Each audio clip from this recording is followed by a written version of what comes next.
ортого таштоо деп атайбыз. 3-40 чыкканда мен шайбаны так ортого таштайм. Ошону силер не туруп алдыңар? Хоккей бул жөн гана хобби. Алар келечегин ойлошу керек. Кечирип кой. Бүгүн турмуш кыйнаганда жөн гана кетип калышат. Бизге чоң мүмкүнчүлүктөр ачылат. Эмне деген турнирлерге барабыз, канча деген жеңиштерге жетебиз. Мен командадан кетүүгө аргасыз болуп турам.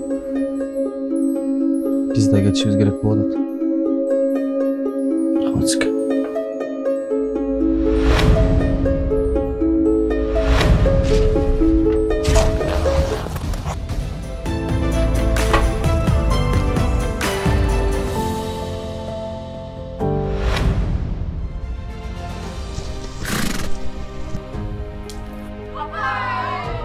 Эмне хоккейди кыздар ойномок белеги?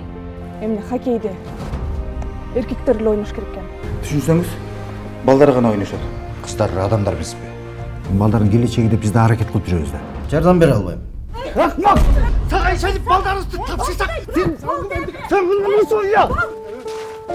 Токтотпо жигиттер. Сиздин башка үй бүлөңүз бар деп баары айтып атпайбы?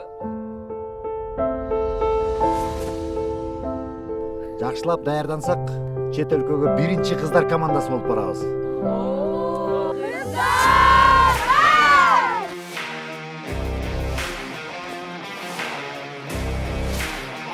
Сагыз. Атыңыз Сайкал.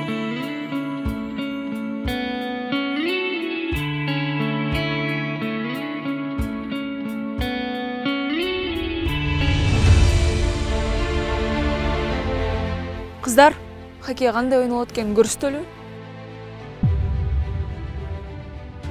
Эгерде ушул оюндан утула турган болсоңор, анда бул силердин акыркы оюнуңар болуп калышы мүмкүн. Эгерде акыркы оюн боло турган болсо, анда оюндан рахат алып ойногула. Бизде артта жол жок.